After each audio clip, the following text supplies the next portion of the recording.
더불어민주당에서 부동산 4법이라고 해가지고 무주택자 전월세 공제 확대, 착한 임대인은 보유세 감면, 불합리한 다주택 종부세 기준 변경해서 관련 보도자료를 지난 5월 20날 냈습니다. 제 블로그에도 적었지만 이거는 그냥 말 그대로 발의만 한 거고 현재 최종 확정이 된 게 아닙니다. 뭔가 정해진 게 아니에요. 그래서 다시 말씀드리지만 추후에 뭔가 의사결정 하실 때는 해당 내용이 정말로 결정이 됐는지 안 되는지 확인하시기 바랍니다. 아니 그러면 확정도 안 된 거를 왜 그러면 이렇게 방송을 하느냐 라고 말씀하실 수도 있는데 몇 가지 이유가 있습니다. 첫 번째, 이에 대해서 질문들이 너무 많이 주셔가지고 좀 의견을 좀 말씀드려야 될 것 같다라는 생각이 들었고, 두 번째가 더 어떻게 보면 큰데 이게 확정된 내용은 아니지만 이 내용을 통해서 우리가 이제 부동산 세법에 대해서 좀 공부를 할 수가 있거든요. 그래서 이 부동산 4법 관련해 가지고는 여러분들 관심 있으신 종부세 이에 대해서 좀 설명을 드리도록 하고요. 관련해서 제 블로그에도 지금 이렇게 적어 드렸어요. 여기 보면 1시간 전에 제가 썼다고 했잖아요. 그래서 조금 더 스피드하게 빠르게 올라올 수 있는 거는 제 블로그니까 제 그 고정 댓글 그리고 본문 더보기에 더 있습니다. 이 내용들 좀 보시면서 참고하셔도 좋을 것 같습니다. 그래서 두 개를 좀 제가 번갈아가 보면서 하겠습니다. 왜 그러냐면 이 보도자료가 그냥 텍스트로 쭉 이렇게 돼 있어요. 그래서 아주 좀 이렇게 영상으로 보기에는 좀 불편한 그런 자료입니다. 자, 보겠습니다. 추가 궁금하신 분은 02-6788-2606으로 전화하시면 되는데 아마 안 받을 가능성이 높습니다. 자, 보시죠. 무주택자 전월세 공제 확대, 착한 임대인 보유세 감면, 불합리한 다주택. 죄송합니다. 제가 방금 헛웃음이 나왔는데 왜 그러냐면 본인들 스스로 불합리하다고 지금 말을 하고 있잖아요. 이걸 누가 만들었는데? 네, 할 말이 많지만 그냥 넘어가겠습니다. 네. 자, 그래서 이제 크게 네 가지가 이제 이렇게 파란색 박스로 이렇게 쳤죠. 이게 제일 중요하다는 거예요. 이 보도 자료에서 봅시다. 1번. 무주택자 주거 안정과 불합리한 종부세, 여기서 불합리한 또 나오네요. 불합리한 종부세 기준 조정을 위해 더불어민주당 의원총회에서 논의된 부동산 4법을 발의한다. 2번. 무주택자 월세세 공제와 전세 소득 공제를 확대하는 조특법 그리고 소득세법 개정안 발의로 주거비용 부담이 크게 경감. 자, 이런 자료에는 이렇게 주관적인 이런 크게라는 이런 표현을 쓰면은 저는 제 상사한테 맞았습니다. 아니, 좀 거짓말 못해서 구체적인 숫자를 주던가 해야죠. 얼마에서 얼마 경감 이런 식으로 써야죠. 크게라는 건 굉장히 주관적이잖아요. 그죠? 자, 3번. 신규 계약 시 상승률을 5%로 제한하면 임대물건 보유세 50%를 감면하는 조특법 개정안도 발의해서 임대차 3법 안착하는 데 기여할 거다. 저는 이거는 취지는 좋다고 생각을 해요. 네. 자, 4번. 이게 이제 여러분들 궁금한 거죠. 자, 저가 다주택자가 고가 1주택자보다 세금을 더 납부하는 현상을 막기 위해 다주택 종부세 과세 기준액을 현행 6억에서 1주택 종부세 기준과 같은 11억 원으로 상향하는 종부세법 개정안도 발의했는데 이게 이제 좀 문구만 보면 마치 뭐랑 비슷합니까? 아니 그러면 공제액을 이제 11억으로 해가지고 된다는 건가? 그거 아니에요. 결론부터 말씀드리자면 근데 그게 왜 어떻게 아닌지를 제가 좀 설명을 드릴게요. 근데 재밌어요. 여기 보면은 지난 5월 16일 의원총회에서 무주택자와 1주택자는 보호하고 다주택자들의 부동산 불로소득은 억제하되 뭐 이것도 할 말 많지만 일단 넘어가겠습니다. 뒤에 보면은 불합리한 제도는 개선하기로 입장 발표 나온 첫 번째 대책이다. 그러니까 이거 얼마 되지도 않았어요. 뭐 1, 2년밖에 안 됐는데 본인들 스스로 자기들이 만든 거를 불합리한 제도라고 인정을 한 거죠. 그러길래 이 법이라는 거는 굉장히 좀 바꾸는 거에 신중해야 되고요. 충분히 그 전에 사회적인 어떤 합의 그리고 토론, 토의 그런 게 있어야 되는데 너무 그때 좀 빨리 했었잖아요. 그냥 밀어붙이기였잖아요. 그 당시에 야당, 국민의힘이죠. 야당에서 반대를 했었고 그 당시에 관련된 전문가분들이 저는 전문가 아니에요. 세무사도 아니고 그냥 일개 개인일 뿐이지만 더 잘 아시는 전문가분들이 굉장히 많이 우려 섞인 목소리를 말씀드렸잖아요. 문제가 생길 거다라고. 근데 그때는 맞고 지금은 아니라는 거냐. 여기에 대해서는 좀 굉장히 좀 안타깝다는 말씀을 먼저 드리고 싶습니다. 왜 그러냐면 이런 식으로 계속 바꿔버리면 정책의 일관성, 신뢰성이 사라져 버리잖아요. 그렇죠? 자, 그래서 주요 내용은 다음과 같다 해가지고 네 가지가 이렇게 쭉 있는데 일단 1번 전월세 공제 확대 방안은 말 그대로 무주택자이신 경우에 이제 월세로 계시는 분들은 월세 세액공제가 더 늘어나고요. 전세에 대해서 원리금이 이렇게 상환했을 때 연말정산에서 받을 수 있지 않습니까? 근로소득자만 해당합니다. 개인사업자 안 됩니다. 거기에 대해서 좀 이렇게 혜택을 받을 수 있다. 간단히 넘어가고 2번 착한 임대인 보유세 감면은 저는 그래도 취지는 좋다고 생각을 하는데 이걸 사실 자동 말소를 시켜버렸잖아요. 자동 말소가 된 임대주택 같은 경우에 다시 기존에 있었던 금액 내에서 5%로 하면은 착한 임대인이라고 해가지고 재산세와 종부세를 50% 감면을 해주는데 문제는 이게 2년만 해준대요. 2년만. 그러니까 그래 내가 뭐 어차피 나중에 내가 전세라면 돌려줘야 되는 거고 월세 같은 경우도 우리 임차인들이 좀 힘드니까 내가 여기 취지에 맞게 착한 임대인 돼서 5%만 올릴게. 좋아요. 그런 분들 계실 수 있잖아요. 분명히. 그쵸? 좋은데 2년만 가능하대. 2년만. 그러니까 나는 착한 임대인이 되고 싶은데 2년만 하라는 거죠. 아니 왜 그러면 2년만 정해주는 건지 저는 이해할 수 없어요. 어쨌든 혹시 하실 분들은 참고하십시오. 저는 안 할 겁니다. 이게 좀 이상해요. 뭔가.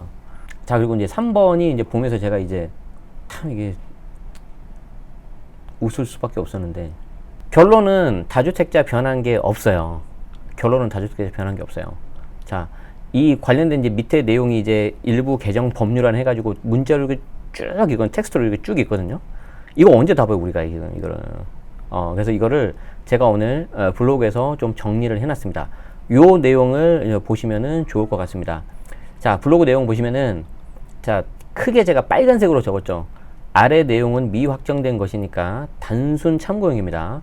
추후 확정된 내용을 확인하신 후에 의사결정하시기 바라는데 일단 첫 번째 종부세 납세 의무자는 다주택자라도 11억을 초과한 경우 법인은 3억을 초과한 경우로 한정을 해요. 자 이게 종부세법 제7조 1항에 납세 의무자를 아예 호별로 4개를 추가를 했어요. 원래는 이게 없었거든요. 이런 식으로 없었어요. 그 부분은 내가 잘랐구나. 어쨌든 이제 1항 해가지고 과세 기준을 현재 이렇게 해가지고 종부세를 납부할 의무가 있다 이렇게 돼 있는데 1호, 2호, 3호, 4호 요거를 4개를 넣었습니다. 자 그래서 1호는 뭐냐면은 1세대 1주택인데 공시가가 11억을 초과하는 경우 이거는 여러분들이 알고 계시는 그거죠. 1세대 1주택 단독명의. 자 2호 자 공동명의인데 이 경우에 해당 주택 공시가 금액이 6억을 초과하는 자. 그러니까 공동명의로 되면은 11억에서 6억으로 내려버리죠. 근데 부부 공동명의 하면은 남편 6억, 아내 6억 하니까 둘이 합치면은 12억이 되잖아요. 그래서 11억보다는 12억이 조금 더 유리하고 1세대 1주택도 공동명의 같은 경우에는 내가 선택을 할 수가 있잖아요. 그래서 약간 좀 유리하게 될 수도 있었죠. 자, 재밌는 게 이제 3번하고 4번이죠. 3번. 2주택 이상을 소유한 경우에는, 그러니까 다주택인 경우에는 국내에 소지하는 해당 주택의 공시가를 합한 금액이 11억을 초과하는 자. 그러니까 그냥 다 되는 게 아니라 그 공시가격의 합이 11억을 넘기면은 이제 납세 의무자로 하겠다. 그럼 이것만 놓고 보면은 여러분들 어떤 생각을 해요? 그럼 내가 11억을 안 넘었는데, 이러면 내가 11억을 넘었는데, 그럼 11억까지 공제를 해주니까 이런 게 나왔나? 라고 착각하실 수 있죠. 근데 뒤에 설명드리겠지만 그렇진 않고 공제 금액은 여전히 6억입니다. 6억. 자, 마찬가지로 법인 같은 경우에는 공시가격을 합한 금액이 그게 1주택이든 2주택이든 여기는 주택수가 없죠. 왜냐하면 1주택이라 하더라도 곧바로 적용시켜버리니까. 자, 법인 같은 경우에는 비록 1주택이라 하더라도 그 해당 공시가격이 3억을 초과하면은 무조건 과세대상. 자, 그러면 여러분들이 여기서 궁금한 게 그거였죠. 11억을 공제하는 거냐, 법인은 3억을 공제하는 거냐. 결론부터 말씀드리자면 그게 아니라는 거예요. 자, 그럼 그게 어디에 나와 있냐? 여기 있어요. 여기 보도자료에 관련된 부분을 제가 이제 캡처한 건데 여기 8조 과세 표준 여기 나와 있습니다. 여기 보시면은 주택에 대한 과세 표준은 이러이러 해가지고 6억 원을 공제한다. 6억 원을 공제한다. 그러니까 여전히 여기는 6억 공제, 6억 공제. 그러니까 바뀐 게 없어요. 자, 그럼 이거 관련해가지고 여러분들이 조금 아셔야 되는 게 이거거든요. 그 계산하는 구조. 종부세 같은 경우는 인별 합산 공시가격에서 공제 금액을 빼준단 말이에요. 근데 이게 1세대 1주택인 경우에 이제 단독명의인 경우에 11억을 빼주는 거거든요. 그래서 이제 여기서 11억을 오버를 하면 단독명의 1주택인 경우에.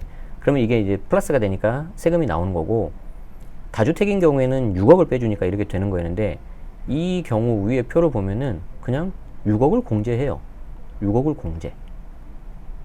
여기 때문에 바뀐 게 없다. 그럼 법인은요? 법인은 3억 빼주는 거 아닙니까? 3억 이런 나오는데, 법인도 없어요. 왜? 법인 또는 법인으로 보는 단체 같은 경우에는 제외한다고 했으니까 아예 공제를 안 해준다는 거죠. 그러니까 전하고 달라지는 게 없어요. 하나도. 다주택 같은 경우에. 자, 그래서 이제 이걸 보고 이제 유유 되는 거죠. 유유. 이제 눈물을 흘리실 수 있는데, 죄송하지만 여기 한 번 더 맞아야 된다. 눈물을 흘려야 되는 게. 자, 그게 뭐냐면 여기 밑에 요거예요. 자, 밑줄 쳐 있는 거 있죠?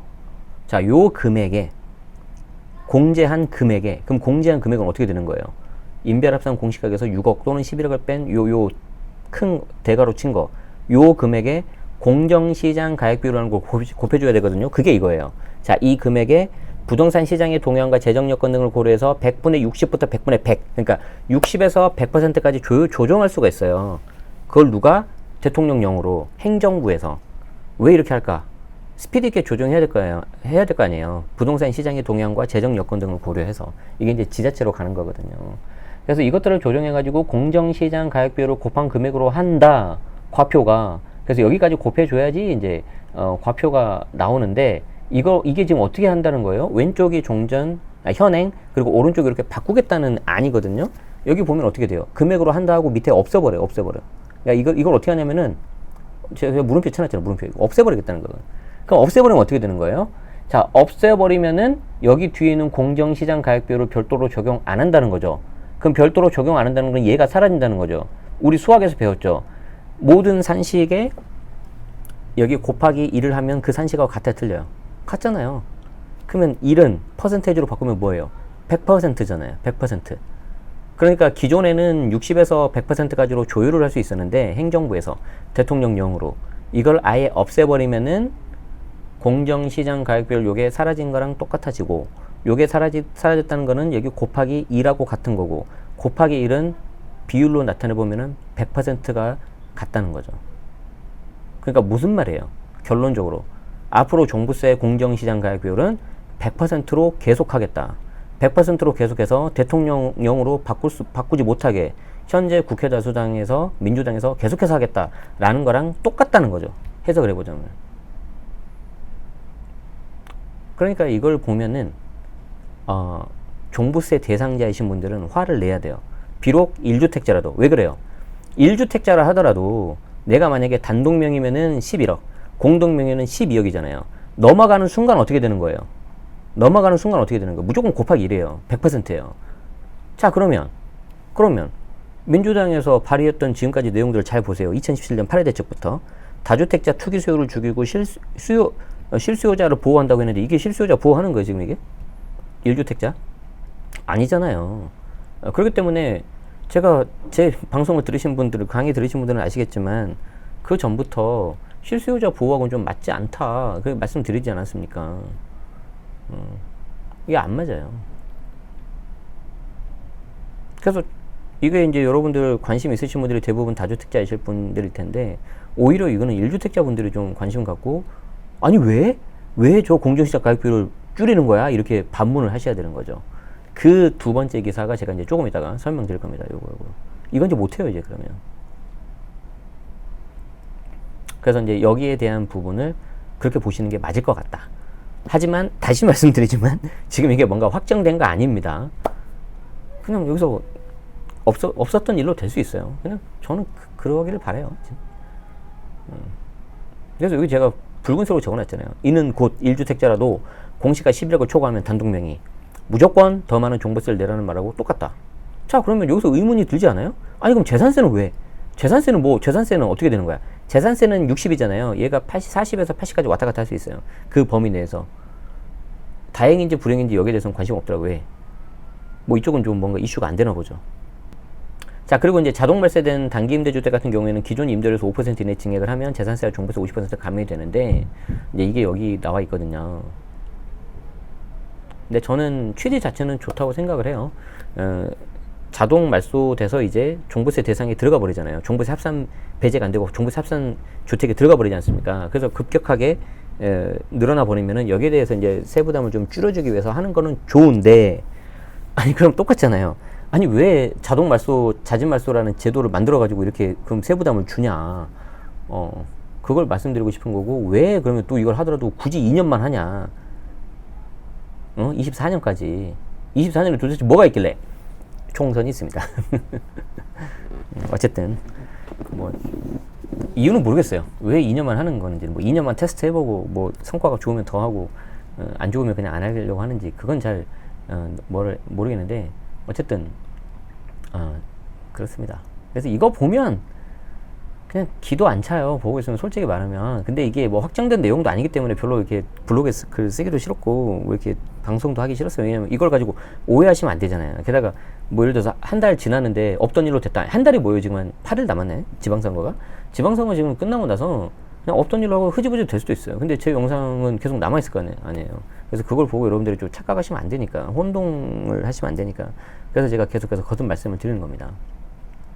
자, 그 외에 이제 무주택자를 위한 전월세 공제 방안 확대도 있는데요. 이제 요거는 어쩔 수 없이 해야 되겠죠. 지금 요즘에 전월세 부담이 너무 커지고 하니까. 그래서 뭐 이런 거는 좀 해당되시는 분들은 잘 활용을 하시면 좋을 것 같은데, 이것만 이렇게 만족하시고 전월세 머무르신, 뭐 전략적으로 머무르시는 것도 좋긴 한데, 이제 필요하다면 상황에 맞게 좀 이렇게 좋은 결과를, 뭐 자가주택도 마련하시고 그러시면 더 좋을 것 같아요.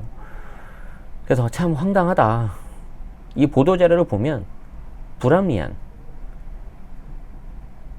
뭐 저가 다주택자가 고가 1주택자보다 세금을 더 납부하는 현상, 서민 중상층의 불합리한 세부담, 불리한 제도 개선. 그러니까 이제 사람이 완벽할 수는 없잖아요. 저도 예를 들어서 제가 제 장점 중에 하나는 제 그냥 생각하기에는, 짧은 생각하기에는, 남들이 이제 뭐라고 잘못했다 하면 저는 인정하면 곧바로 얼른 인정하거든요. 죄송합니다, 제가 잘못했습니다 하고 인정하는 편인데, 충분히 그럴 수 있어요. 잘못할 수 있어요. 그런데 문제는 뭐냐면, 이거를 입법하는 과정에서 정말 그냥 밀어붙이게 해버렸잖아요.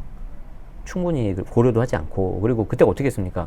다주택자에 대해서 무조건 나쁘다는 식으로 뭐 투기 세력, 적폐 세력, 그렇게 막 과격한 표현까지 쓰지 않았습니까? 근데 지금 이 다주택자들이 세금 더 내는 불합리한 그거를 완화하기 위해서 하니까, 이게 제가 어떻게 해석해야 될지 모르겠어요. 지금 알려주십시오. 진심이 뭔지. 그래서 왜 스스로 이렇게 자살골 표현을 쓰는지, 그런 내용을 제가 오늘 적었습니다. 자, 그래서 좀 이해가 되셨을까요?